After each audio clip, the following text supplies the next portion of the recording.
국내에 계신 스픽스 구독자 여러분 안녕하세요. 오창익입니다. 김건희 최측근 건진법사 전성배가 보관하던 현찰 관봉권의 띠지와 스티커 등을 검찰이 분실했다고 변명했습니다. 이게 단순한 실수인지 김건희 건진법사의 범죄를 감추기 위한 의도적인 범행인지를 따져봐야 할 시간입니다. 정성호 법무부 장관이 이에 격노하고 감찰을 지시했다고 합니다. 당연한 일입니다. 그런데 이상합니다. 지난해 12월 전성배 집에서 현금 1억 6,500만 원을 압수한 검찰은 당시 한국은행 발권국 표시와 바코드가 찍힌 인쇄 스티커와 함께 별도로 비닐 포장된 5천만 원 뭉치도 확인했고, 이 스티커에 권종 5만 원권, 금액 5천만 원, 기기번호, 발권국 및 담당자와 책임자 각각이 부호와 일련 번호로 표시되어 있고, 맨 아래엔 발권일과 시각이 분초까지 표시되어 있다는 것을 확인했고, 또 사진 촬영까지 했습니다. 이러한 사실은 지난 2월 27일 출범한 서울 남부지검 가상자산 범죄합동수사본부에서 지난 4월에 확인한 바입니다. 언론 보도도 이미 나왔습니다. 그런데 갑자기 띠지와 스피커를 직원의 실수로 잃어버렸다고 발뺌을 합니다. 사진 촬영본이 다 있는데 이게 무슨 회개한 변명인지 모르겠습니다. 오만한 사람들이라 변명마저 오만합니다. 그냥 그런 줄 알고 있으란 식입니다.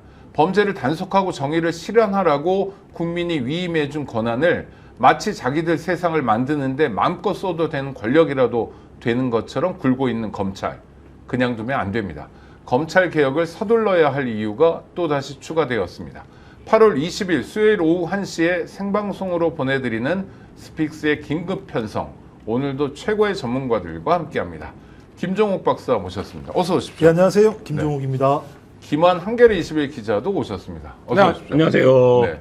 임세은 민생경제연구소 소장님도 오셨습니다. 어서 네, 오십시오. 안녕하십니까. 세 분은 이렇게 1시 방송에 오시면 점심은 드시고 오십니까? 밥을 안 주니까 못 먹고 오죠. 스픽스에서 밥을 줘야 되는군요. 식권을 좀 미리 좀 전달해 주시면 여기가 감옥도 아니고 어떻게 점심까지 챙겨줄 수가 있습니까? 네. 너무 좀 이렇게 좀 밥을 주셔도 저는 목에 밥이 안 넘어갑니다. 아, 방송 전에 식사를 안 하시는 아니 빵에 계신 그분들 생각하니까 예, 차마 그분이라면 그분들 생각하니까 그분들 네, 목에 밥이 안 곧 넘어가더라고요. 가게 될 한덕수 등등이요. 선생 등. 네. 네, 네. 사람 이렇게 초반부터 나쁜 사람을 만들고 시작을 아니, 밥이나 따뜻한 구걸하는 마음, 자. 사랑은 되게 중요한데요. 그 민생경제연구소에서 홍길동은행을 하나요? 아 저희가 운영 주체는 아니고 아. 저희가 이제 설립과 이런 거를 시작을 했죠. 네네. 같이 해서 이제 홍보 활동하고 그 운영은 다른 곳에 조금 약간 위탁같이 아, 드림스폰이라는 그렇구나. 곳에서 하고 있고요. 네네. 저희가 홍보나 최근에 이런 신청자가 관리들을- 너무 많아가지고 뭐 아. 조금 걸음을 멈춰간다 이런 얘기가 들려서요. 아 멈춰가는 건 아니고 네네. 신청자는 원래 많았었어요. 아, 네, 그렇구나. 원래 네. 많았었는데 뭐 지금 우리가 민생 지원금을 받긴 했지만 그래도 여전히 그 사각지대 노인분들도 계시고 네, 그럼요. 그 돈 10만 원이 없어서 이 딱 10만 원만 있으면 한 열을 버틸 수 있는 분들이 계시거든요. 이제 이런 분들을 위해서 좀 도와주고 있어서 사연을 접수하고 있는데 그 사연이 이게 홍보가 되다 보니까 점점 많아지는 경향도 좀 있어요. 네.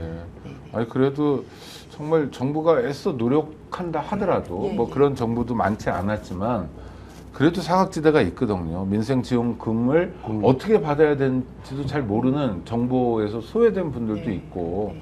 그래서 대통령도 앞으로 그 신청하는 복지하지 말고 찾아가는 복지 이런 거 좀 해라 북유럽처럼 맞습니다. 이런 얘기를 한 거잖아요. 그런 의미에서 민생경제연구소의 활약에 감사드리고요. 아유 제가 오늘 방송 준비하다 하다 심평 씨 페이스북까지 검색했는데 아 정말 기가 막히네요. 일단 김건희 접견을 했나 봐요. 변호사 자격증이 있으니까 변호사 접견을 했던 것 네. 같은데 김건희의 말이 놀랍습니다. 앉자마자 자기가 죽어버려야 남편에게 살 길이 열리지 않을까요? 이 충격적인 얘기 아닙니까? 충격적이라고 받아들일 수도 있고 김건희 씨가 평소 쓰는 화법을 보면 늘 이런 식으로 말을 하잖아요. 뭐, 아, 그렇습니까? 뭐 아무것도 아닌 사람이다. 아. 뭐 이런 것도 그렇고 뭔가 좀 본인의 어떤 처지나 감정 같은 것들을 굉장히 좀 뭐 스스로 처연하게 묘사하는 것처럼 얘기를 하는데 이 얘기는 결국엔 자기도 죽을 생각이 없고 남편은 살아야 된다는 얘기를 김건희 버전으로 한 거죠. 그러니까 여기 뭐 어떻게 본인이 죽을 수가 있을 거고 근데 본인이 죽지 않으려면 남편이 살아야 되니까 뭐 이런 뭐 바람을 말한 게 아닌가. 그리고 지금 보면 수사에 임하는 태도나 이런 것들을 보면 사실 이제 멘탈 완전히 정신적으로 이제 붕괴된 것 같은 모습인데 심평 변호사가 사실 이게 변호사 접견이라는 게 변호를 맡거나 변호를 맡을 의향이 있어야 변호 접견을 하는 게 사실 이제 그 규정에 맞는데 심평 변호사는 그러지 않으면서 지금 여기저기 접견을 하는 것 같은데 이 좀 적절하지 않다 이렇게 김건희 씨의 얘기가 심평 변호사 입을 통해서 뭐 이렇게 전달되는 거. 왜냐하면 본인이 나가서는 아무 진술도 하지 않고 있으면서 뭐 이런 태도 매우 부적절하다. 이 부부가 처음부터 끝까지 매우 부적절하다. 이런 생각 듭니다. 아니 근데 그러니까 진심이 아닌 것 같긴 한데 그 어떻게 해석해야 되나요? 김건희의 윤석열 버리기 거기에 심청의 동참이라고밖에 저 생각이 안 되는데 아니요 말로는 남편을 위해서 죽을 것처럼 남편에 대한 애틋한 마음을 심평을 통해서 보여주는 건데도 그러니까 버리기인가요? 남편을 살릴 수 있다면 내가 죽겠다. 이 얘기는 난 절대 죽지 않아. 그쵸. 라고 얘기하는 거고 그 다음 얘기가 재밌죠. 김건희 윤에게 끝까지 버텨달라 전해달라 해. 끝까지 버텨. 내가 살아남아야 될 거 아니야. 그래야 그나마 내가 너를 챙길 수 있으니까 안에서 쓸데없는 생각하지 마. 내가 준 오더대로 누가 오더를 줄지 모르겠습니다. 변호사들이 같이 서로 예를 들면 둘 다 하고 있는 상황이니까 전 그래서 이건 100% 윤석열을 버리면서 자기를 살리려고 하는 메시지를 정확하게 심평이라는 입을 통해서 전달을 한 거라는 생각이 들고 윤석열은 이 사실을 잘 이해를 못할 테니까 진짜 고지것대로 이해를 하면서 그래 그렇다면 내가 내 부인을 살리기 위해서라면 당연히 시키는 대로 해야지. 이제 그게 제가 볼 때는 스스로 버려지는 길을 좀 선택하는 길로 가는 것 같고요. 좀 그래서 악마 같다 김건희는. 그러니까 정확하게 자기가 생존하기 위해서 이런 식으로 메시지를 던진다라고 얘기하는 건 매우 급하구나. 그리고 본인이 수사를 받으면서 자기들도 어쩔 수 없는 명확한 증거들이 있구나라고 하는 사실을 알고 있기 때문에 지금 핵심은 그거거든요. 자기는 아무런 권한이 없는 사람이잖아요. 네 아무것도 아닌 그죠? 사람. 권한이 네. 없는 사람이 권한이 있는 사람과 서로 공모해서 일을 벌여야 죄가 되는 거잖아요.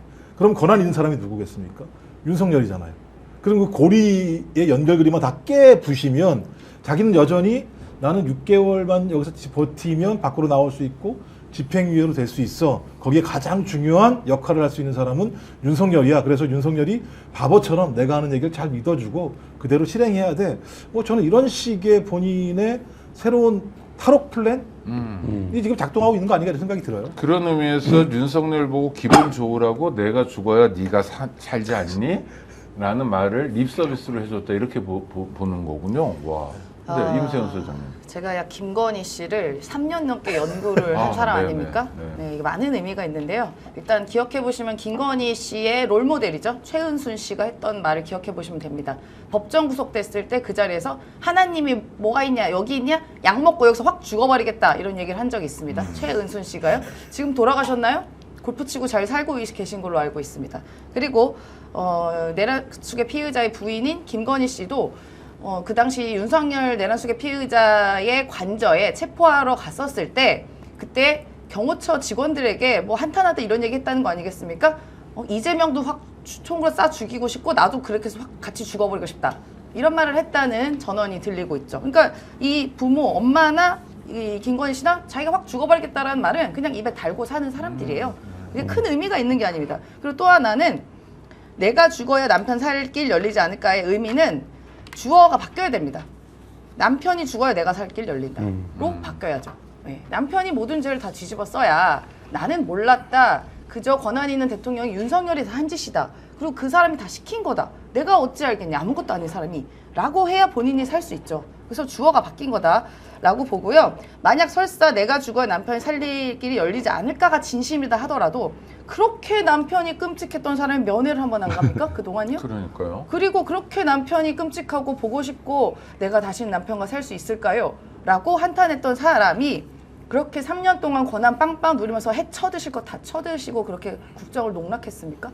저는 이 질문은 안 할 수가 없어요. 그래서 그냥 어디인가에 그 보수 극우 유튜브 저도 오늘 그거 보느라 약간 토할 뻔했는데 무슨 얘기를 하나 봤습니다. 거기서 뭐라 얘기하면 화장실 사건이요?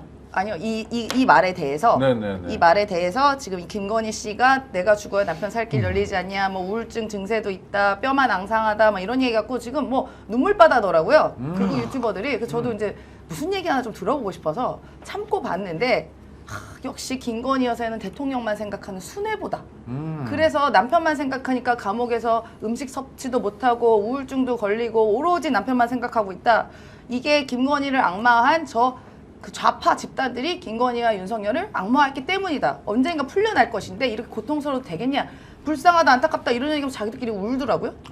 네, 이런 집단을 향해서 진짜 울어요? 아니 거의 눈물 흘릴 듯이 이야기하더라고요. 근데 일부 막 댓글은 막 여사님 불쌍해서 어떻게 이렇게 나오는데 이 메시지고 심평 씨가 이런 걸 전달했단 말의 의미는 그들에게 보내는 메시지죠. 우리 이렇게 불쌍하고 핍박받고 있습니다. 여러분 목소리 외쳐주세요. 이런 정도이지 않을까. 근데 방송평론이 할 짓이 아니네요. 그런 까지 다 봐야 되는 그러니까요. 거예요? 저는 안 보거든요. 아예. 제가 못 그래서 보겠더라고요. 그거. 화장실에서 봤습니다. 토할까봐? 네. 저도 오늘 심평 페이스북 보면서 너무 정말 역겨운데 특히 역겨운 거 오늘 거도 역겨웠어요. 김건희 얘기하는 거. 그 전이 안중근 장군 얘기를 합니다. 뭐라고 얘기하냐면 안중근 장군이 의거를 한 다음에 미순 감옥에 갔잖아요. 그때 처우가 윤석열 처우보다 좋았다.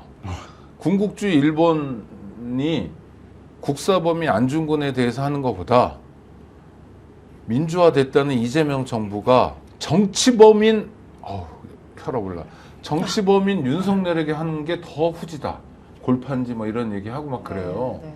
그러면서 안중근 의사는 거기서 책도 쓰고 어쩌면서 그런 비교를 하는데 와 이건 정말 전 심평 이름은 예전부터 듣긴 했는데 이 정도로 엉망진창인가? 네. 이 사람들은 금도도 없나? 금도 막 분도가 생기더라고요. 금도라는 걸 모를 겁니다. 모르고 그렇기 때문에 윤석열 이 내란숙의 피의자가 심평을 무슨 뭐 선생님이라고 하고 뭐라고 하잖아요. 뭐 스승처럼 모시는 거 멘토라고 하는 거 아니겠습니까? 그들의 멘토면은 이 사람은 제정신이겠습니까? 저는 그렇게 생각 안 하고요. 김건희 씨도 이제 접견 가서 뭐 선생님 뭐 이런 얘기하니까 본인이 뭐 이렇게 막 그렇게 생각하지 말라, 뭐 사로잡혀 있지 말라, 막 이렇게 해서 엄청 조언을 줬다고 해요. 근데 전 여기서 또 소름 끼친 게 심평이 이렇게 얘기했대잖아요.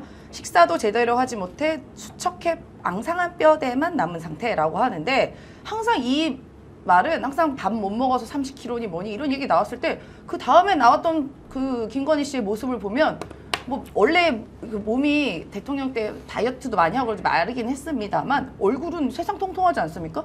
그렇게 우리가 수척하고 엊그제 막 봤잖아요. 그러니까요. 영장실질심사할 네. 때. 네. 수척해지면 얼굴도 같이 수척해져야 되는 게 인간의 기본적인 이 몸의 상태인 거예요. 근데 얼굴만 이렇게 똥똥해지고 몸만 마를 수가 있나? 전 그것도 뭐 몸이 특이해서 그럴 수도 있다고 생각합니다만 전 여기서 소름. 김건희 씨가 한동훈을 탓하면서 한동훈이 어쩌면 그럴 수가 있냐? 한동훈이 배신하지 않았다면 그의 앞길에는 무한한 영광이 있었을 것 아니냐라고 한탄을 했다고 합니다. 이 말이 무서운 게 뭔지 압니까? 한동훈이 배신하지 않았다는 뜻은 아니 너가 윤석열 탄핵에 찬성하지 않았고 계엄 해지에 가지 않았으면 내가 평생 집권하고 누리고 했었을 텐데 너 때문에 망했어 이 나쁜 놈아 이거 아니에요? 그 뒤에 무한한이라 나오잖아. 무한한 영광이. 무한한 영광이. 끝이 없는 영광이죠. 예. 혹시 영구주권. 국민의힘에서 진행하고 있는 전당대회에 관여하겠다는 의지도 있는 건가요? 이러면? 뭐 제가 볼 때는 그러니까 지금 찬탄이 있다면 이쪽을 제끼라라는 오다 이런 거일 수도 있나요? 유튜브는 그거 지금 다 하고 있는 거죠. 기본적으로 지금 예를 들면 이제 대신 이제 김문수와 장동혁으로 갈려 있는 게 문제인 상황입니다만 유튜브들 같은 경우는 탄핵을 찬성해서 윤 어게인을 할 수 있는 사람들이 당을 장악해야 되는 생각들을 계속 펌프질을 해대고 있는 건데 뭐 그 사람들이 장악한 사람들 그러니까 그 구독자 수를 보게 되면 엄청나잖아요. 150만 명, 130만 명, 꽤 숫자가 많기 때문에 뭐 국민의힘 TV가 뭐 구독자가 40 몇만 명밖에 안 되는 상황이어서 일단 스피커 자체가 안 되는 상황이고 뭐 전환기일 동접자 뭐 숫자만 해도 엄청난 상황이기 때문에 저는 뭐 그런 일을 하는데 맨 처음 스타트가 김건희가 유튜브와 연결된 게 먼저라고 얘기를 하는 거잖아요. 지금 나오는 내용에 의하면 그렇다면 소위 극우 유튜브의 환경들을 윤석열에게 이식한 자도 김건희일 가능성이 높다. 그렇다면 김건희라고 하는 사람은 보수 극우 유튜버와 상당히 많은 커넥을 가지고 자기의 정치적인 이익을 위해서 다양한 방식의 소스를 제공했을 거라는 생각이 들기 때문에 전 지금도 뭐 그런 일이 지금 벌어지고 있다는 생각이 들긴 합니다만 그래도 지금은 깜빵 가 있으니까 밖에 있을 때랑 다르겠죠. 그래도 아무리 지가 윤석열의 멘토고 윤석열 김건희 부부를 통해서 이 국면에서 어떤 정치적 모색을 한다 하더라도 내란을 일으킨 자를 안중근 장군에 비유하는 건 이건 정말 금도를 넘는 거 아닌가요? 엊그제 또 그렇죠. 광복절이었는데. 그리고 무엇보다 이제 이런 개인 SNS에 올리는 글들에 언론이 관심을 주지 말아야 돼요. 맞아요. 이제 말하자면 여기에 계속 물을 주는 게 언론의 관심이에요. 그러니까 이거 사실 심평이 쓰는 소설이거든요.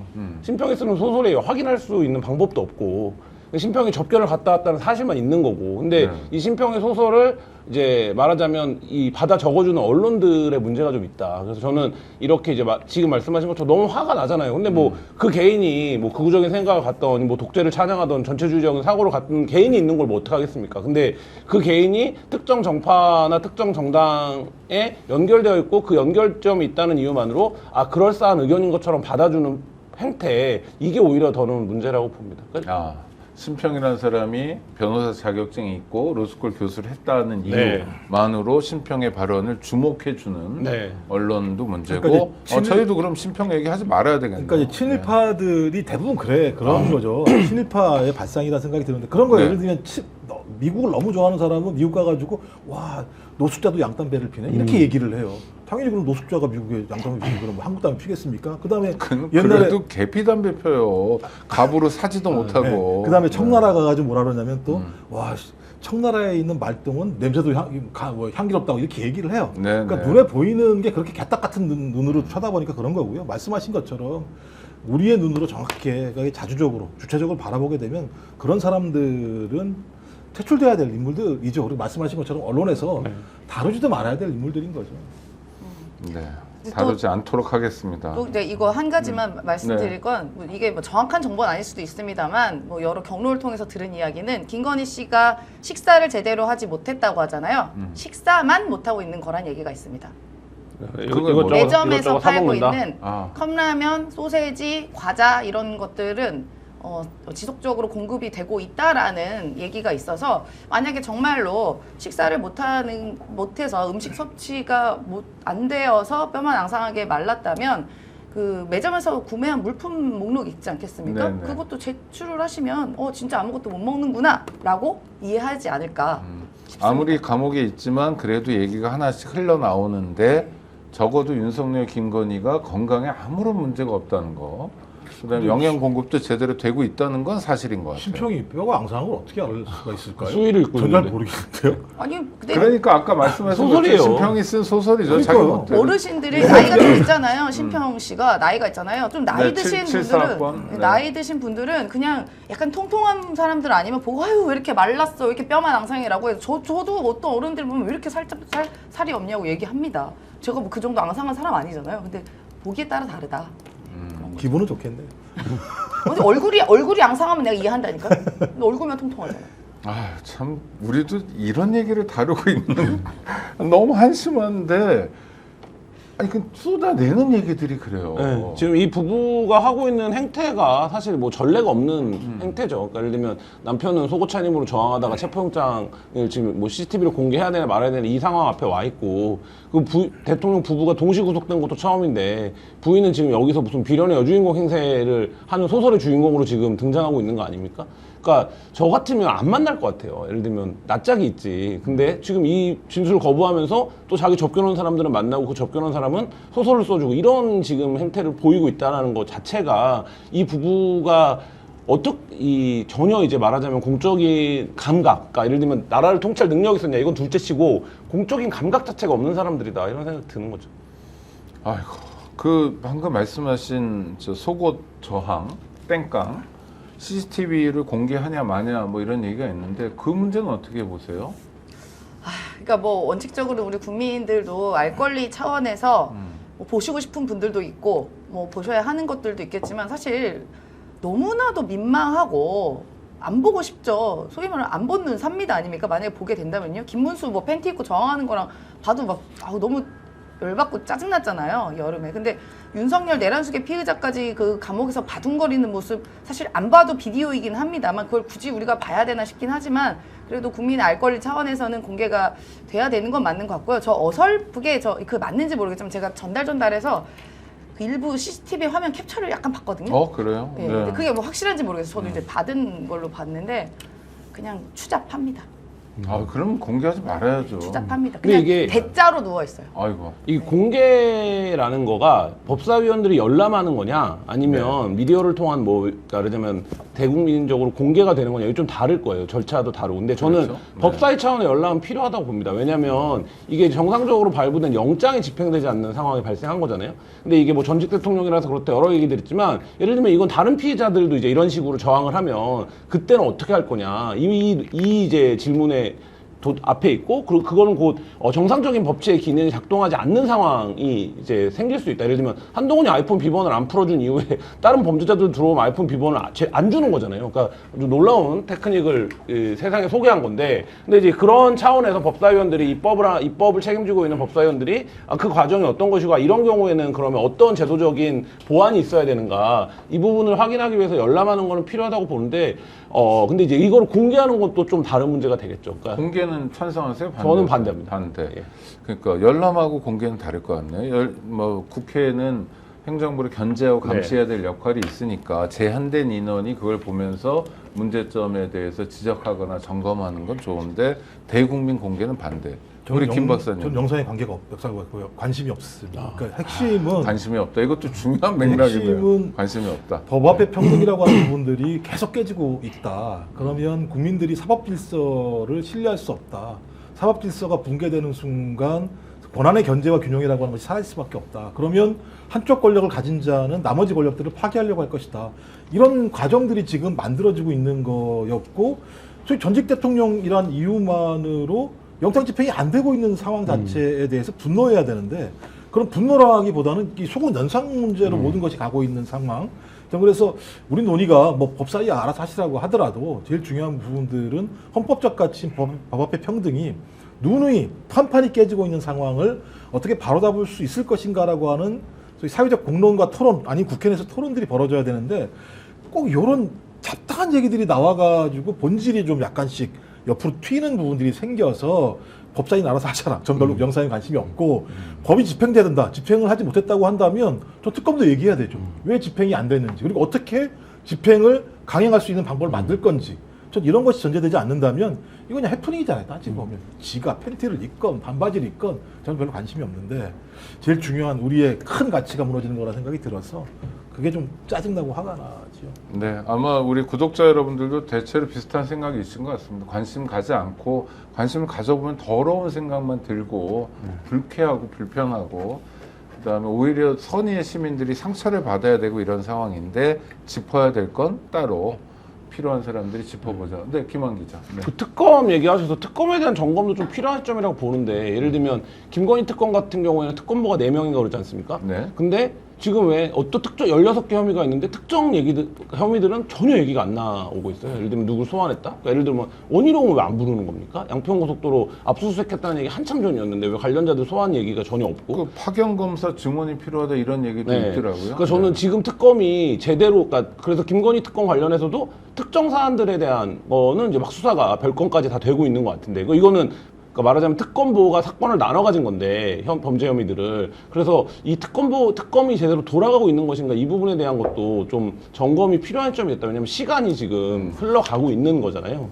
그래서 뭐 지금 아까 이제 비본질 얘기하셔서 뭐 자꾸 뭐 반클리프 목걸이냐 무슨 시계냐 윤석열 속옷이냐 뭐 김건희가 밥을 못 먹냐 이런 거는 사실 다 부차적인 거예요. 네네. 부차적인 거고, 지금 이제 이 16개의 혐의 중에 지금 3가지만 얘기가 되고 있고 반클리프가 별건이라고 치면 4가지인데 그러면 나머지 것들은 어디로 갔느냐. 그 내란 수사도 역시 마찬가지로 지금 재판이 계속 진행되고 있긴 하지만 가담했던 뭐 말하자면 이제 중견급들, 뭐 예를 들면 지금 국무위원들도 다 제대로 지금 소환이 안 이루어지고 있는 거예요. 겨우 한덕수를 네. 불러가지고 조사한 수준이죠. 네, 그래서 네. 이거에 그러니까 이런 비본질적인 것들이 막 며칠 동안 미디어에 소용돌이 치는 동안 정작 이 특검들이 지금 수사가 제대로 가고 있는가, 이거는 좀 점검이 이제 필요한 점이 되지 않았나 생각이 자, 듭니다. 점검은 사실은 우리가 전에 듣는 얘기가 있어서 김 기자 말씀하신 것처럼 지금 굉장히 제한되고 수사라는 것도 인력 투입이 돼야 되는데 인력이 제한되고 범죄는 광범위하고 범죄를 도대체 얼마나 많이 저지른 거야 할 정도로 그러니까 점검이라는 건 위상 같은 걸 점검해 봐야 되지 않나. 인력이 더 필요하지 않냐, 기간이 더 필요하지 네. 않냐, 아니면 뭐 또 아주 특별한 수사기구가 필요한 거 아니냐, 이런 네, 논의를 해봐야 될 것 같은데요. 맞습니다. 제도적으로도 그런 부분들이 국회 차원에서도 논의가 필요하고, 저는 약간 그런 거를 느끼는 게 인력의 문제인가라는 생각이 드는 게, 이종호와 관련된 주요 증거들을 최상병 특검이 먼저 확보하기 시작했거든요. 네. 근데 이종호가 어쨌든 김건희 특검에서 굉장히 중요한 인물 아닙니까? 근데 김건희 특검보다 최상병 특검이 왜 먼저 그 증거를 수집할 수 있었을까 보면, 최상병 특검 같은 경우에는 수사 범위나 이런 것들이 적기 제한돼 때문에 있죠. 예. 네. 그렇기 때문에 이제 더 빨리 들어갈 수 있는 건데, 김건희 특검에서 사실 지금 이제 그런 부분들이 누수가 발생하고 있는 것처럼 보이거든요. 그러니까 이제 그런 부분에서 지금 말씀하신 것처럼 인력이라든지 기간이라든지 이런 부분을 시급하게 국회에서 좀 조정해줄 필요가 있다라는 생각이 듭니다. 어떻게 하면 좋을까요, 임 소장님? 그러니까 네. 저도 이 문제의식을 특검 초반부터 굉장히 제기를 했었어요. 그러니까 처음에 16개 가지고 네. 시작할 때부터. 그때부터 네. 16, 그러니까 김건희는 한계가 아마 없을 것이다. 이게 16개가 시작일 것이고 아마 계속 늘어날 거기 때문에 사실 내란 특검이 인력은 더 많잖아요. 일단은 시작할 때는. 네. 그런데 아마 그 내란 특검도 물론 중요해서 그 강도나 이런 것도 굉장히 중요하지만 김건희는 자잘한 것부터 큰 것까지 이게 파면 끝도 없을 거기 때문에 여기도 분명히 인력 충원 그다음에 기간 연장이 분명히 필요할 것이다라는 이야기가 있었는데 다행히 지금은 인력 충원에 대한 얘기는 나오고 있어요.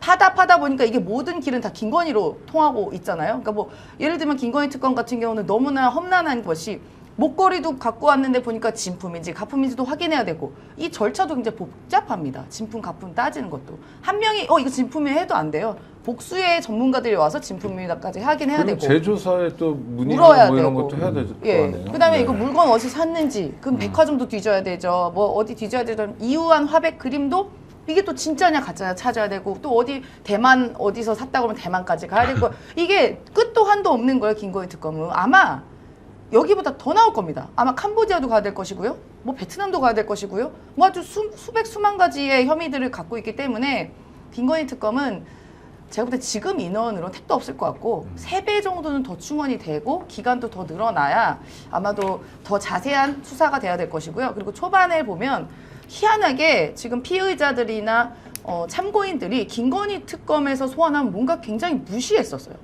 제대로 소환도 안 됩니다. 대표적인 윤석열 내란수계 피의자부터 시작해서 명태균 씨도 뭐 나 출석 안 할 거예요 뭐 이런 식으로 반응을 했었어요. 그러니까 처음에 약간 기강이 좀 잡힐 때 그 내란 특검보다는 조금 약하게 시작했던 것도 약간 있는 것 같거든요. 근데 지금은 모든 사건의 중심과 어떤 여러 가지 연결고리는 다 김건희로 연결이 되기 때문에 내란 특검, 그러니까 김건희 특검도 그 중요성을 인정하고 있는 것 같고 국회에서도 아마 그 부분을 충분히 이해하고 있기 때문에 좀 관련한 조치가 조만간 있지 않을까 싶습니다. 국회에서 입법을 통해서 내란 특검이 가지고 있는 한계를 극복해야 된다는 말씀들인데 그렇다면 국회 구성원 중에 야당도 있잖아요. 야당은 뭐 집권하더니 정치보복만 할 거냐, 뭐 김건희가 뼈가 앙상한데 불쌍하다, 뭐 이런 식으로 얘기하면 뭐라고 얘기해줘야 됩니까?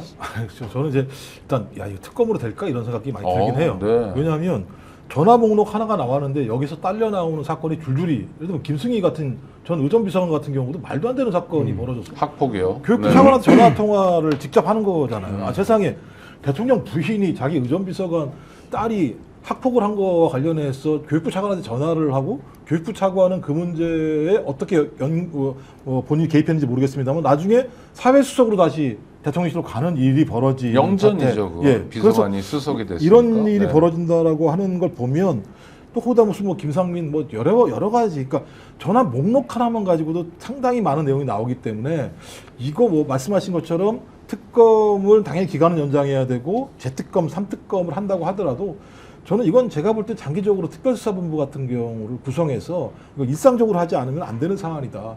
특검 체제라는 것도 되게 한계가 있다 생각이 들거든요. 그러니까 특검을 계속하는 것 자체와 관련해서 저는 시간이 지나면 동력이 상당히 떨어질 거라고 좀 봐요. 왜냐하면 지금은 큰 사건 중심으로 하는 거지만 가면 갈수록 큰 사건보다는 잔사건일 거고 언론에서도 관심이 멀어질 수밖에 없는 거여서 저는 일정한 시점이 되게 되면 저는 이 부분과 관련된 특별수사본부를 차리든 해서 제가 볼 때 장기적인 관점으로 하나하나 수사를 들어가지 않으면 이 실체를 밝히지 못하고 중간에 딱 어떤 뭐 꼬리를 자르면서 끝날 거라는 생각이 들기 때문에 지금 제가 볼 때는 무엇을 한정 두지 말고 꼭 특검까지 해야 된다는 생각을 갖지 말고 좀 열린 공간 속에서 또 우리가 지금 그 검찰 개혁 같은 게 지금 벌어지고 있잖아요. 그러니까 검찰의 수사 기소를 어떻게 할 것인가, 그다음에 뭐 경찰은 어떻게 할 것인가 이런 것들을 좀 같이 연동시키면서 우리 사회에서 저런 내란 또는 국정농단, 그다음에 부패, 악패 사건들이 어떤 결말을 보게 되는지에 대해서 특검 체제가 아닌 형태로라도 끝까지 할 수 있다는 모습을 보이는 좀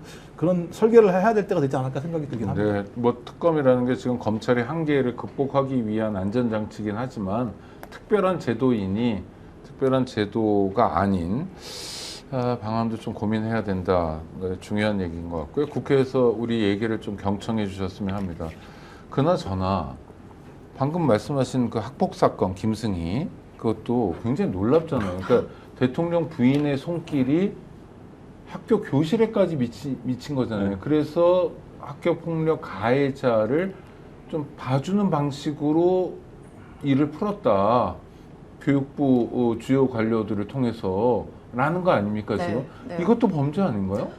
심각하고요. 만약에 김승희 전 의전비서관이 그러니까 김승희 의전비서관은 김건희의 의전비서관이 아닙니다. 그러니까 윤석열 내란 수계 피의자의 이제 의전비서관이었죠. 김건희 씨와 대학원 동기 뭐 하여튼 매우 가까운 사이인 걸로 알고 있는데 이게 김승희 의전비서관의 그 자녀 학폭 사건이 자녀가 만약 피해자였다고 가정해 볼게요. 가해자지만 피해자였다 하더라도 이렇게 하면 안 되는 거예요. 그렇죠. 권력을 이용해서. 대통령 권력이 네. 그런 데 쓰이는 게 아니죠. 그렇죠. 그 네. 권력을 이용해서 차관이 학교에 가서 학교에다 뭐 연락하고 뭐 하는 이런 짓거리를 그래도 안 되는 겁니다. 피해자다 한들. 그런데 심지어 가해자입니다. 가해자는 학교 뭐 위원회나 이런 거 열려서 적절한 징벌과 어떻게 보면 뭐 조사도 받아야 돼 부모까지 포함해서. 근데 그때 유야무야 되고 끝났습니다. 저는 이 학교도 제대로 된 처벌을 했는지도 확인해 봐야 된다고 봐요.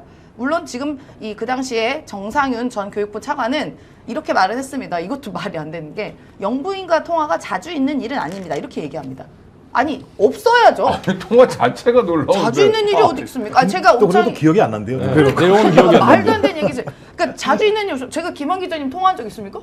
전화번호도 모르잖아요. 아니 이게 맞는 거지. 보통 사회에서 만나도. 전화번호 서로 마세요. 우리끼리 전화번호 사실 모를 일 그렇죠. 없잖아요. 그렇죠. 아니 네. 제가 오창희 선생님이랑도 잘 알지만 전화 뭐 한 적 거의 없잖아요. 네. 특별한 일 없어. 근데 영부인과 차관이 통화가 자주 있는 일이 아니면 와. 자주 있으면 도대체 뭐 하루에 뭐냐 한동훈처럼 카톡 300번 해야 자주 있는 건가요? 근데 근데 이런 통화를 이런 말을 이 정상윤 차관만 한 게 아니라 그 당시에 외교부 장관도 어디 국회 갔었을 때 그때 계엄 때 김건희 씨가 뭐 문자 보내고 했던 건 있잖아요. 그때도 뭐라고 했냐면 자주 연락하진 않았어. 이렇게 얘기를 한단 말이에요. 그럼 얼마나 다 자주 연락한 사람은 얼마나 자주 했겠습니까? 자주 연락하지 네. 않았어는 이 정권에서 친구는 아니에요 이런 말이에요.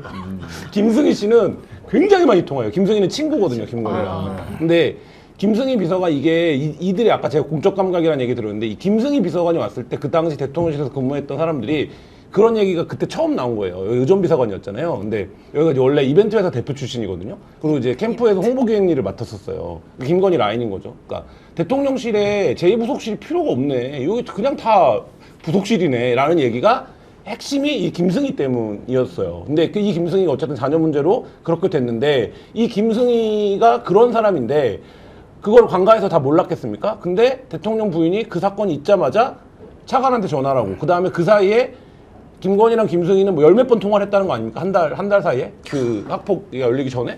이렇다라고 하면 이거는 예를 들어서 그러니까 대통령 부인이 자기 친구 자녀니까 관심을 가질 수 있죠. 근데 그거로 가서 내가 권력 있다는 이유로 내가 대통령 영부인이라는 이유로 교육부 차관한테도 전화해주고 이렇게 하는 거를 우리가 뭐라고 설명을 해야 되는 겁니까? 그러니까 이런 일이 근데 너무 많아요. 우리 김 기자는 학폭 문제도 많이 취재하시고 네. 많이 알고 계시잖아요. 이런 사례가 있었나요? 이런 사례가 그래서 만약에 차관이 네. 실제로 그 학교에 전화를 걸었다든지 네. 아니면 밑에 직원들을 통해서 담당 교육관이나 뭐 장학사에게 이거를 알려줬다든지 뭐 이렇게 되면 저는 이 차관도 그거 돼야 된다고 봅니다. 구속되는. 아니 그러니까 이렇게 이 절대 권력이라고 얘기하는 뭐 제왕적 대통령까지 얘기하는 대통령 권력 보다 세다는 뭐 V 제로니 뭐니 하는 사람이 학폭 문제로 이렇게 교육부 차관하고 8분 넘게 통화를 했다.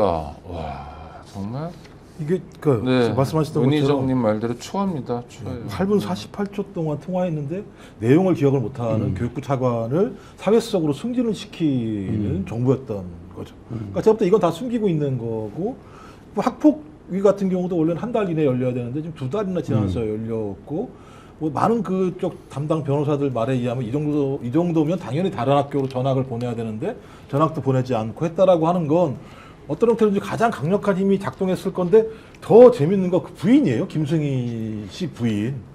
그 일이 불거지고 난 다음에 자기 그 뭐죠 SNS에다가 사진 올렸다는 거 아니에요? 대통령하고 자기 남편이 같이 있는 사진을 갖다가 올렸다는 거잖아요. 그러니까 이자들이 얼마만큼 권력의 힘이라고 하는 걸 통해서 약자들을 눌러왔는지 그리고 이 과정 자체가 다 말씀하신 것처럼 8분 48초간의 김건희와 교육부 차관의 통화도 그렇습니다만 말씀하신 김건희와 김승혜도 이 기간 동안에 한 달 정도 사이에 총 9회 27분 56초 동안 통화를 했다고 하는 거니까 자기들끼리 권력을 갖다가 아주 잘 사용해가지고 진짜 너무 잘 사용하고 있는 거잖아요.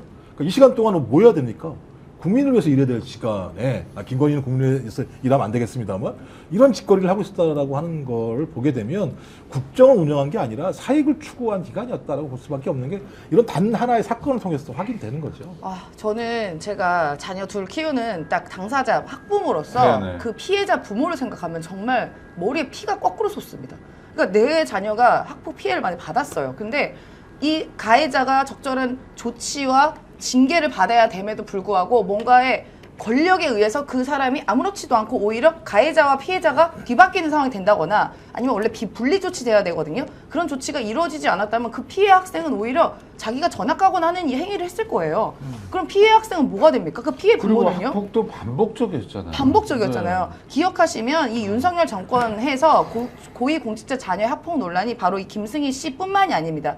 이게 오래돼서 기억 안 나겠지만 그 당시에 이동관 네, 이동관 방통위원장 후보 자녀도 학폭 의혹이 있어서 당시 동급생 머리를 책상에 300번 이렇게 계속 쳤다는 논란이 있었습니다. 그래서 학폭위원회를 그 당시 열지도 않았고 생기부에서도 기재도 남지 않도록 조치가 이루어졌다라고 그 당시에도 논란이 굉장히 돼서 그냥 스리슬쩍 또 없어졌어요. 그리고 방금 말씀드렸던 아까 그 김승희 의전비서관도 그냥 본인이 사퇴하고 끝났습니다. 그 이후에 그 가해자가 어떤 조치가 이루어졌는지 피해 학생이 어떻게 뭐 보상을 받거나 사과받았는지 아무런 얘기가 없었고요. 그다음에 김명수 합동참모총장 의장 후보자 같은 경우도 동급생 그 당시에 자녀가 중학교 재학 중에 동급생 5명과 함께 교내 화장실 집단 폭행을 한 사실도 있었습니다. 이렇게 학폭 피해자들, 그러니까 가해자들이 있었던 부모들이 있었어요. 다 유야무야 된 건 이건 바로 김건희 씨의 힘이 아닐까? 과연 그럼 여기뿐일까?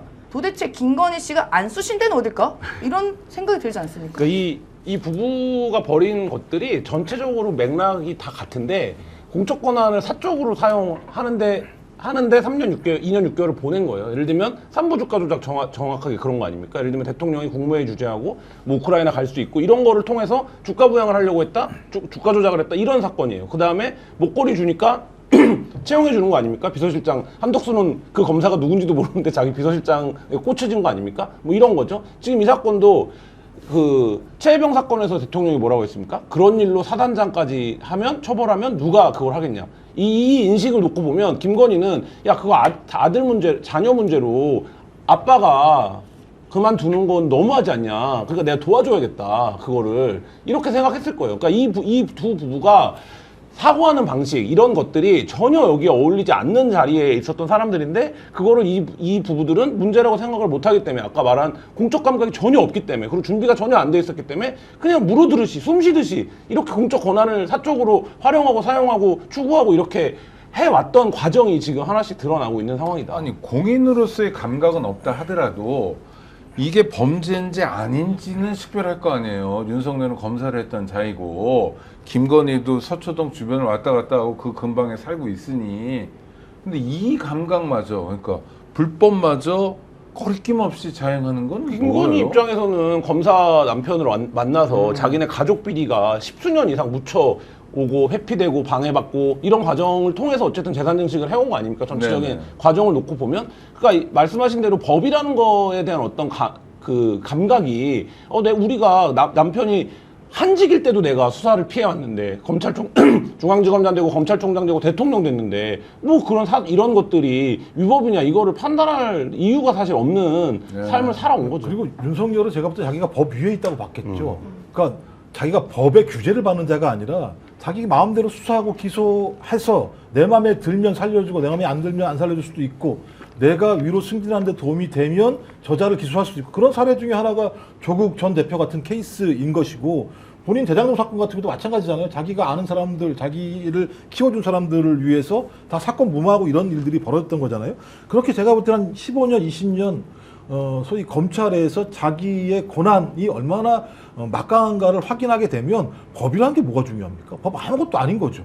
예를 들면 뭐 사법부도 막 자기가 쥐락펴락 했던 거잖아요. 따지고 보면 그 당시에. 그렇죠. 대법원장까지 불러다가 치도권하고 이런 상황. 그렇죠. 그러니까 네. 제가 볼 때는 자기는 법 위에 존재하는 거고 지금도 마찬가지입니다. 저렇게 속옷 입고 막 난리치는 것도 제가 볼 때 다 자기는 법 위에 군림한다라고 생각하고 있으니까 저런 자이기 때문에 제가 볼 땐 저런 자들은 대부분 그럽니다. 권력이 커지면 커질수록 공감 능력은 줄어들어요.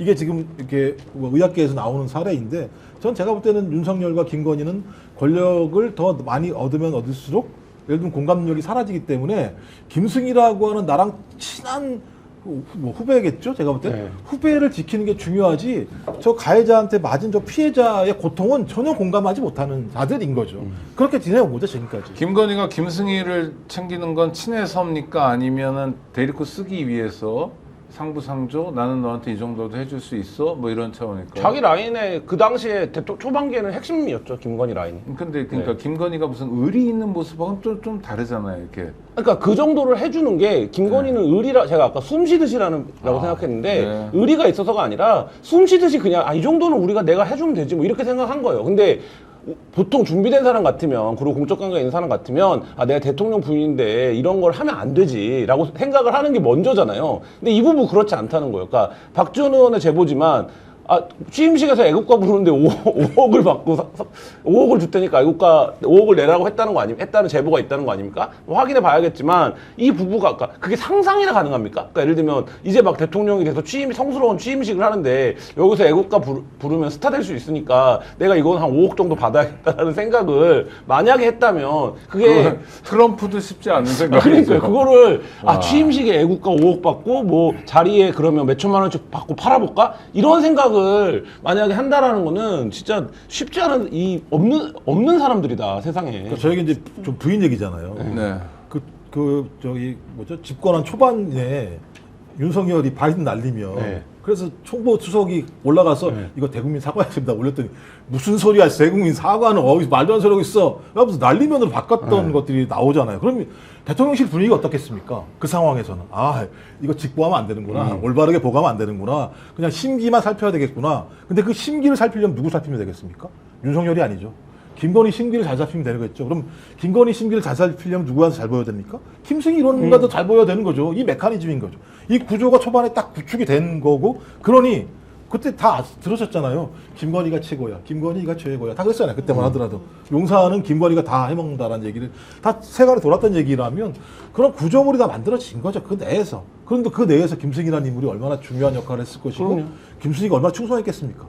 자기가 최고 실세인데 김승희와 네, 임세현 소장님. 김승희와 이제 김건희와의 그렇게 가까운 선후배 뭐 혹은 친구와의 관계는요. 저는 이렇게 봐요. 김건희 씨가 사람을 다루는 기술 중에 한 명이에요. 그 사람. 그러니까 김건희 씨는 이종호 대하듯이 네. 김혜성 대하듯이 김혜성, 네. 이종호, 건진법사, 건진, 그다음에 그 서희건설에 있는 뭐 네. 사람, 그다음에 뭐 그 바쉐린 콘스탄틴 준 아저씨, 그다음에 이 김승희, 뭐 김범수 아나운서, 그다음에 또 누구 했지? 뭐 김성훈 처장 쭉쭉쭉 그 다루는 사람들 기술이 굉장히 일관됩니다. 뭐냐? 김건희 씨가 말한 단어가 딱 하나 있어요. 우리는 챙겨주는 건 확실하지. 챙겨주면서 사람 관리 계속 하는 거예요. 뭐 예를 들어서 목걸이를 줬어요. 그럼 계속 너 안가로 들어올래? 나랑 그럼 상의 좀 할래?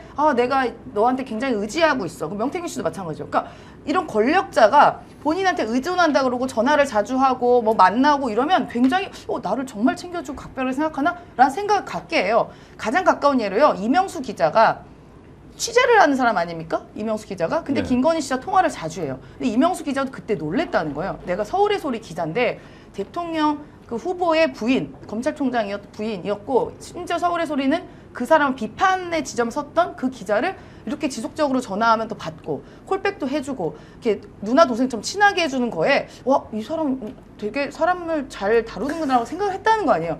이것이 김건희가 사람 다루는 기술이에요. 그리고 이명수 기자 예를 다시 한번 들어보면 이명수 기자가 취재와 탐사나 이런 거에서 굉장히 전문성이 있지만 실제로 사람들 앞에서 이야기를 하거나 뭔가 방송하거나 이런 분은 아니거든요. 근데 그랬던 이명수 기자에게 코바나 컨텐츠를 불러서 강의를 시킵니다. 이런 식으로 또 대가를 줘요. 105만 원을. 그리고 사실 그때 강의가 별거 아니었어요. 이명수 기자 말하면 의하면 거기서 막 맥주랑 무슨 뭐 치킨이랑 이거 먹으라고 이랬다는 거 아니니까 이렇게 내가 너를 챙겨주니까 너 내 편 해야 돼? 내가 널 관리 대상이야? 그렇게 관리를 하면서 사람들 공범, 이른바 약간 공범 비슷하게 만들어서 아무 문제 없고 아무 얘기 없이 나오게 한 게 김건희 사람들은 기술이었던 거예요. 그 중에 하나가 김승희였던 것도 있었죠. 김건희가 오랫동안 폰을 썼을 거 아닙니까? 그 네. 폰이 지금 수사기관의 손에 가닿은 건 아니잖아요. 네, 아직 아니죠. 통화를 좋아하는 사람 같았어요. 말하기를 좋아했죠. 네, 많은 사람하고 통화하고 그 다음에 자기 영향력을 과신하고 또 이익도 구체적으로 챙기고 그러면 김건희와 통화한 사람들의 리스트 어마어마하겠네요. 그렇죠. 그 번호를 확보를 했으니까 그 번호를 통해서 통화한 전화번호 목록을 수사기관이 이미 확보를 하고 있겠죠. 어떤 네. 내용의 통화가 오갔는지 다 아닌지. 확보하지 못했을 거 아니에요. 다는 뭐 아니더라도 어쨌든 네네. 기간 내에는 다 확보를 했을 거고 그 통화 뭐 공개되지 않겠지만 통화한 사람들의 목록을 보면 뭐 기가 막히겠죠. 기가 막힌 일들을 많이 했겠죠. 그거는 윤석열이 기자회견에서 인정했던 거 아닙니까? 자기가 자고 있으면 새벽까지 일일이 다 답변을 하더라. 이런 얘기 한 거 아닙니까? 네. 그 얘기는 부부 사이에서 보통 그러면 어떻게 되는 겁니까? 대판 나는 거예요. 내 핸드폰 왜 보냐 되는 건데 여기는 그게 아니라 그럴 정도로 이렇게 열심히 했던 사람이다라는 취지로 얘기를 한 거 아닙니까? 그거 보면 여기는 권력 공동체죠. 아니, 그러니까 오죽하면 하위 파트너 아니에요? 하위예요. 공동체는? 그러니까 뭐 네. 공동체에도 상황이 있는 아, 거죠. 네, 그러니까 오죽하면 비아폰 줬겠어요. 핸드폰으로 안 되는 거잖아요. 그럼 비아폰을 줬다라고 하는 건, 야, 이거 일반 폰으로 하면 안 될 만한 내용들이 되게 많았다라는 거고, 저는 지금 이 나오는 게 제가 볼 때 일반 폰일 것 같은데, 만약 비아폰에 대한 목록이 나오게 되면, 그거 다 안다는 거잖아요. 그리고 그 얘기 하잖아요. 그 국무위원들한테 비아폰 주면서, 야, 김건희한테 전화 잘 받아라라고 얘기할 정도의 상황이니까, 이 얘기는, 아니, 상식적으로 경호처 같은 게 그 얘기를 어떻게 할 수가 있죠? 김건희 비아폰으로 전화 올지 모르게 잘 받아라. 이런 얘기 할 수가 없는 건데, 그 얘기가 통용됐다라고 얘기하는 건 국정 운영을 했다라고 다 용인하는 거예요. 한 놈도 거기 문제제기한 한 놈이 없는 거예요. 아니, 왜 김건희가 나한테 전화를 합니까? 라고 국민들 한 놈도 문제제기한 적이 없는 거예요. 그러니까 그런 놈들이 모여서 내란이 일어났으니까 한 놈도 내란을 반대한 놈들이 없었던 거예요. 그러니까 이게 완전히 기풍처럼, 기풍이라고 말이 안 돼요. 나쁜 문화가 완전히 꽉 차였던 거고, 그걸 만들어낸 게 누구냐? 소위 김건희 스스로가 만들어낸 거죠. 자기 인사권 반, 공천권 반, 이런 얘기 갖다 대놓고 하는 말도 안 되는. 그 나쁜 문화, 나쁜 기운을 만들어내는데 아주 큰 공이 있는 사람이 한덕수 같아요. 아까 말씀하신 것처럼 한덕수의 비서실장을 자기도 모르는 사람을 꽂아주는 걸 가지고 해피 네, 주셔서 감사합니다. 누구나 오셔도 돼요. 전 검사님을 보내주셔서라고 마이크 잡고 얘기하는 네. 게 정말 이해가 안 되는데 보통은요 국무총리가 되면 비서실장만은 자기 사람 데려가잖아요. 호흡이 잘 맞아야 되고 자기 뜻을 알아야 되고 한덕수는 도대체 어떤 인간입니까? 그냥 한덕수 자리를 주면 좋은 사람? 그냥 이 사람은요 일을 안 해도 좋고 의전은 다 받고 얼마나 편합니까? 한덕수는 운전할 줄도 몰라요. 운전 면허증도 없다 그러거든요. 네. 한평생 운전도 안 해보고 또 뭐 이게 뭐 난임 부부께는 죄송하지만 자녀도 없어서 그냥 그런 희생도 해본 적이 없고 뭐 그냥 내가 호의호식하면서 남의 법값 빡빡 쓰면서 남이 끊어주는 호텔 피트니스 이용하면서 그냥 그렇게 살고 있는 사람입니다. 뭔가 열심히 해가지고 일을 하거나 하면서 성과를 올려서 거의 보람 찾는 사람이 아니라 그냥 나는 잠깐 여기에 잠깐 비빈 다음에 그냥 편하게 사는 게 최고인 사람인 거예요. 그래서 오죽하면 예전에 제가 유시민 전 장관님을 봉하마을에서 잠깐 뵀었을 때 그때 한덕수가 임명된 지 얼마 안 됐을 때였거든요.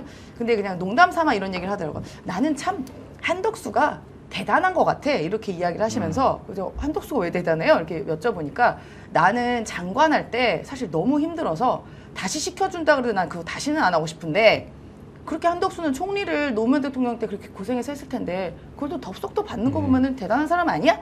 그 말에 뼈가 있는 거죠. 그러니까 이 사람은 그냥 윤석열 딱 사이즈 보니까 딱 봐도 일 안 할 것 같고 그럼 난 바지로 있으면 되겠네. 그리고 어차피 윤석열이 알아서 하라면 네네 하면 되는 거 아닌가라고 한 게 계엄을 지나서 대선 후보까지 되는 상황까지 그게 쭉 연결돼서 온 것이죠. 그렇게 사랑하는 윤석열이 시키는 거 그대로 하는 대가가 호가호식한 거 아니겠습니까?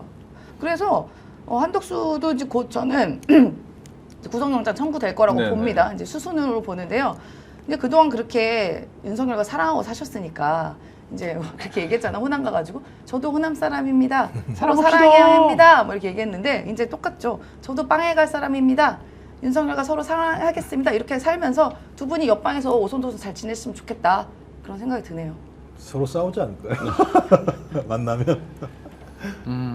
근데 하여튼 비서실장도 그렇게 낙점 받는 거는 모욕적이지 않나요? 그런 감각이 다른가요, 이 사람은요? 근데 한덕수의 관운을 보면 사실 노무현 때 끝났어야 되는 관운인데 노무현 때 안 끝나잖아요. 그리고 이게 이제 한덕수의 부인도 무속에 굉장히 심취한 분인데 이분이 한덕수가 그 출세하기 전에, 그러니까 뭐 5급이 시작했지만 출세하기 전에 점을 보러 다니면 그렇게 한덕수가 60 이후에 관운이 좋다 그래서 늘 점을 보면서 힐링을 받았다고 하는데 60 이후에 보면 총리를 한 다음에 상공회의소를 갔다가 주미대사를 또 갔다가 그러니까 무역협회장. 무역협회장을 갔다가 다시 국무총리로 오는 그러니까 이 정도 김앤장도 좀. 예, 이런 관운을 가진 사람이 없어요. 그러니까 한덕수 입장에서는 그 자체를 누렸던 것 같아요. 한국 사회에 그 수백만의 공무원이 있었지만 나만큼 관운이 있는 사람이 없다. 내가 총리를 2번 하는 사람이다. 이거를 엄청 이제 말하자면 본인의 커리어에서 중요하게 생각을 했던 것 같고 뭐라 그럴까요? 그래서 본능적으로 해야 되나? 그러니까 예를 들면 여러 대통령을 모셨을 거 아니에요? 봐봤을 거 아니에요? 근데 윤석열을 봤을 때 자기가 이 사람의 뜻을 거스르거나 이 사람과 뭐 예를 들면 각을 세우거나 이럴 수 있는 사람이 아니다라고 초반부터 판단을 당연히 했겠죠. 그러니까 그렇기 때문에 어쨌든 나는 이제 윤석열이 어쨌든 5년을 한다라는 걸 의심하지 않았을 거고 그럼 이 5년은 윤석열의 뜻에 맞춰서 그냥 지낸다. 이런 판단 속에서 했고 그게 계엄이든 뭐든 나는 어쨌든 이 정부에서 나한테 주어진 그 역할을 한다. 뭐 이거 말고는 이 사람의 행동을 설명할 수 있는 방법은 사실 없죠. 그러니까 이 구조가 재밌는 게 보면 윤석열이나 한덕수나 저는 어찌 보면 좀 불쌍한 사람들인 게 부인 말을 다 들어야 되는 위치에 있었던 거잖아요. 따지고 보면. 그럼 아니 부인 말을 듣는 것 자체가 불쌍하지는 않죠. 아니요, 그 나쁜 짓으로 네, 그렇죠. 네, 나쁜 오더를 비서실장도 따라가면, 마찬가지입니다만 그 오더가 어디서 왔습니까? 윤석열의 오더가 아니잖아요. 따지고 보면. 왜냐면 뇌물은 누가 받았어요? 김건희가 받은 거니까 김건희의 오더겠죠. 네네. 그럼 저부터 김건희와 또 한덕수의 부인이 서로 또 잘 아는 사이인 거잖아요. 그러니까 얘가 한덕수가 거기서 웃으면서 아이고 총리 비서실장을 이렇게 하시더라고요. 자기가 그래서 감사한 마음으로 그렇게 해야죠라고 얘기할 수밖에 없는 구조화에 있었던 사람이다. 그러니까 저는 그런 면에서는 아무런 판단도 할 수 없고 아무런 결정도 할 수 없고 본인이 누릴 수 있는 건 뭐냐?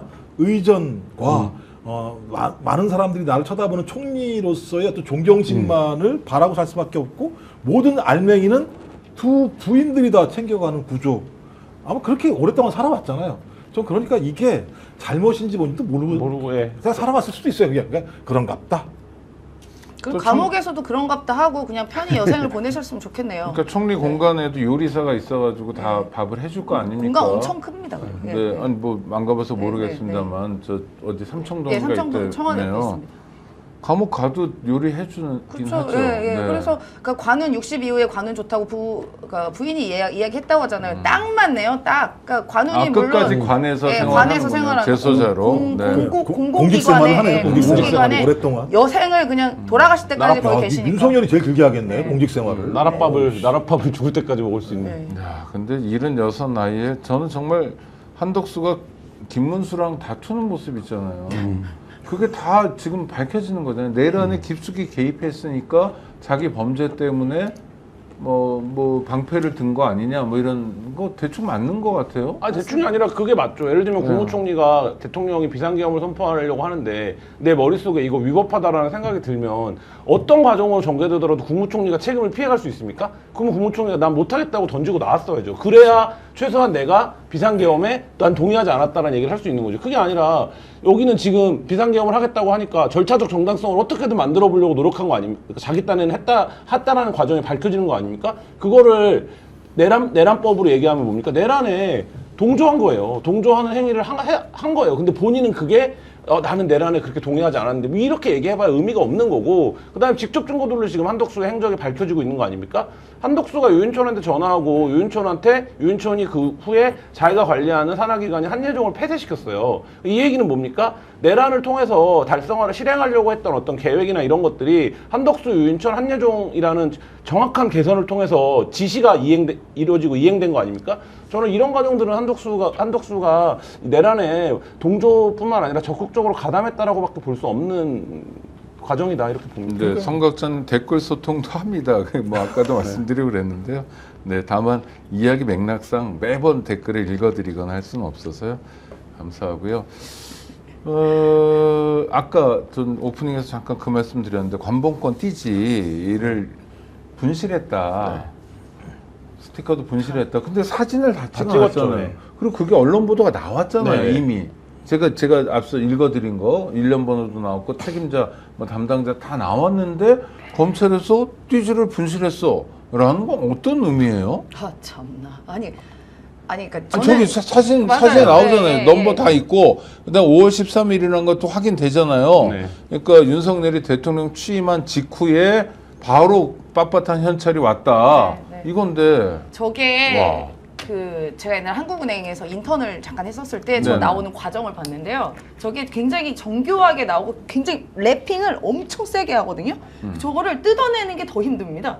실수로 저거를 무슨 뭐 분실했다는데 그럼 실수는 우리가 가다가 이렇게 슬 흘리는 게 분실인 거지. 저거는 뜯어내고 저 스티커도 빼고 하여튼 더 힘든 일을 해야 되는 저거를 실수로 그리고 분실을 해요? 분실하기에는 좀 크지 않나요? 5만 원짜리보다 조금 작은데. 제가 쉽게 예를 들으면 살인자가 있어요. 살인자가 어떠한 칼이나 사시미 칼로 어떤 사람을 죽였고 아이고. 거기에 뭐 지문이나 피나 이런 게 많이 묻었다고 생각해 보세요. 근데 그게 경찰에서 그거 어디다 버리고 잃어버렸습니다. 하는 거랑 뭐가 다르죠? 저게 가장 중요한 핵심 증거 아니 아닙니까? 또 하나 제가 궁금한 거, 아니 저걸 사진으로 찍어놨잖아요. 네. 저것도 증거거든요. 그렇죠. 근데 원본이 없어요라고 얘기하는 게 무슨 의미가 있는 거지? 그러니까 저는 우리를 얼마나 우습게 보면 검찰이 변명도 저렇고. 근데 이게 희한한 게 그 남부지검장이 7월 1일 날 그만뒀잖아요. 네. 그리고 건진법사를 수사하던 남부지검의 부장도 2주 뒤에 그만뒀어요. 근데 그 기간 중에 벌어진 일 아닙니까? 근데 지금 말씀하신 것처럼 이거 띠지를 왜 벌었지? 왜 분실했지? 분실해야 되는 이유가 있었나? 꼭 분실을 했어야만 했나? 해야 되나? 이렇게밖에 생각이 안 되잖아요. 근데 그 당시에 그 수사를 지휘했던 담당 실무 책임자와 지검장은 사표를 내버렸다. 그러면 이 띠지를 분실해야 되는 이유가 있었던 거고 이 띠지를 분실한 놈이 범인이죠. 그러니까 무슨 얘기냐면 검찰 입장에서는 그렇게라도 해야 될 만한 이유가 있었던 거고 그거를 책임져야 되니까 책임지는 방식으로 사표를 낸 거고 뭐 이 과정으로 이해하는 게 자연스럽고 그러면 지금 이제 감찰을 하면 나올 거 아닙니까? 이거를 돈인데 네. 관리를 정확하게 관리를 어쨌든 하는 주체라든지 담당자들이 있었을 거 아닙니까? 그러면 이 증거물들에 누가 손을 댔는지가 나올 거고 그 증거물에 손을 댄 사람을 타고 올라가면 범인이 나오겠죠. 그러니까 검찰이 본인들이 불리한 일이 있을 때 이렇게 증거인멸 같은 행위들을 했던 게 한두 번이 아니었어요. 네. 예전에 어떤 서버도 25대인가 다 밀어버렸던 네, 뭐 사건이 유성 있잖아요. 간첩 예, 조작 간첩 사건 같은 거 사건들. 대표적이죠. 예, 그런 정말. 것도 많았고 지금 같은 정직 경우도 1개월밖에 안 받았어요, 그 검사. 저 띠지가 어떻게 보면은 핵심의 축이고 저 띠지의 시간과 그 바코드가 있기 때문에 어디서 흘러나왔고 한 게 명확해지지 않겠습니까? 일단 사진 찍어놨긴 했지만 그때 그거 아니다라고 해버리면 끝인데 이거는 저는 제 추측으로는 특활비라는 게 소위 말하면 약간 검은 돈, 안 보이는 돈이라고 하잖아요. 그래서 저게 뭐 예를 들어 대통령실에 간 특활비인지 어디로 간 건지 모르지만 가장 은밀하게 가는 특활비가 검찰로 가는 거라고 알고 있습니다. 그러면은 만약에 저 검찰로 가는 특활비가 뭐 예를 들어 대통령실도 어디를 통해서 건진으로 갔다면 검찰도 공범일 수 있지 않겠습니까? 만약 이걸 검수를 해봤어요. 저 띠지에는 바코드랑 이거 해봤더니 세상에나 이거 검찰에서 나온 거네? 했으면 야 이거 없애야 되는 거 아니야? 라고 해서 쓱 뜯는다 없앤다 실수를 잃어버렸어요. 근데 저 사진은 우리 거 아닌데? 이런 가능성도 뭐, 있지 않을까. 뭐 예를 들면 검찰총장이 쓰기로 한 특활비를 대통령 취임하자마자 인사로 갖다 드린 돈을 건진한테 너 한번 폼 잡아봐 했던 돈일 수도 있다라는 건 비약이 아니라 굉장히 합리적인 의심이에요. 그러니까 이제 네. 두 가지로 추론해 볼 수 있을 것 같은데, 그러니까 이제 범죄를 범죄로 덮은 거잖아요. 그러니까 더 큰 범죄가 존재한다는 걸 이제 이걸로 실증해 주는 더 건데. 큰 범죄. 예, 그렇죠. 네. 그러니까 뭐 어차피 더 큰 범죄가 걸리는 것보다 작은 범죄가 걸리는 게 낫다라고 생각할 수 있는 거니까. 왜냐하면 앞에 게 확인이 안 되게 되면 이 범죄는 성립이 안 되는 거고, 이걸 없앤 범죄만 성립이 되는 겁니다만, 첫 번째 말씀하신 것처럼 용산에서 흘러나온 관봉이 건진에게 갔을 수 있는 거고, 이것이 확인되게 되면 안 되니까 용산에서 검찰총장 또는 검찰 수뇌부를 통해서 이걸 지시했을 수도 있는 것이고, 또 하나는 이 건진이 검찰이랑 엄청 친했다는 거예요. 검찰 인사를 가장 빨리 알았던 인물 중에 네네. 하나였다라고 얘기를 해서, 야, 진짜 따지고 보면 검찰로부터 받았을 수도 있겠다라는 생각이 들긴 해요. 무엇인지는 모르겠으나 어떤 형태로든지 가장 중요한 수뇌부들의 범죄를 가리기 위해서 또 다른 범죄를 저지른 행위이기 때문에 이건 제가 볼 땐 거의 영화에서나 봤던 행각이거든요. 이건. 그렇죠. 전 그렇다면 이거는 그 몸체 자체가 상당히 국민들이 봤을 때는 진짜 악성 범죄일 가능성이 매우 높다. 그러니까 이건 끝까지 파헤쳐서 확인해야 된다 생각이 드는 거죠. 네, 알겠습니다. 구독자 여러분, 스픽스 좋아요 또 구독으로 성원해 주시기 바랍니다. 네, 그냥 인사로 좋아요 한 번씩 눌러주시고요. 전해드릴 말씀이 있습니다. 최대 128만 원의 기회 놓치지 마세요. 인터넷, TV 신규 가입 시 48만 원, 휴대폰 구입 시 최대 50만 원, 정수기 렌탈 시 최대 30만 원, 인터넷 가입과 동시에 알뜰폰 또는 휴대폰 새로 장만 없이 지금 쓰고 있는 휴대폰의 통신사만 바꾸면 최대 30만 원 혜택을 돌려드립니다. 인터넷 성능이야 뭐 거기서 거기입니다. 혜택만 잘 비교해 보시기 바랍니다. 비교원은 23년 동안 무려 60만 명이 가입했습니다. 983억 누적 현금 사은품을 지급했고요. 개인 정보 보안도 철저해서 여태까지 단 한 건의 보안 사고도 없었습니다. 8억 원 이상의 보증보험을 가입해 한 분도 억울한 일 없도록 준비된 인터넷 비교원, 인터넷, 휴대폰, 정수기 비교는 비교원에서 하세요. 자세한 내용은 1670-2571, 1670-2571를 통해서 상담 받으시거나 네이버에 비교원 검색하시고 상담 신청하시기 바랍니다. 더 착한 보험 파트너스 소식도 알려드립니다. 단순 보험 가입만 하는 곳이 아니라 더 착한 보험 파트너스는 최적의 보험 플랜을 제시해 줍니다. 지금 가입한 보험이 당신에게 맞는지 진단 서비스와 함께 리모델링 안내부터 맞춤 상품 제안까지 해드립니다. 전화번호 기억해 주시죠. 1644-1236, 1644-1236 또는 휴대전화 010-7612-3303, 010-7612-3303, 카톡 또는 문자 상담 예약 24시간 가능합니다. 현명한 보험 플랜을 만들어 보시기 바랍니다. 자, 지금까지 임세현 소장님, 그리고 김종욱 박사님, 김한 한겨레 21 기자와 함께했습니다. 다음에 또 뵙도록 하겠습니다. 구독자 여러분 언제나 감사합니다. 고맙습니다. 고맙습니다.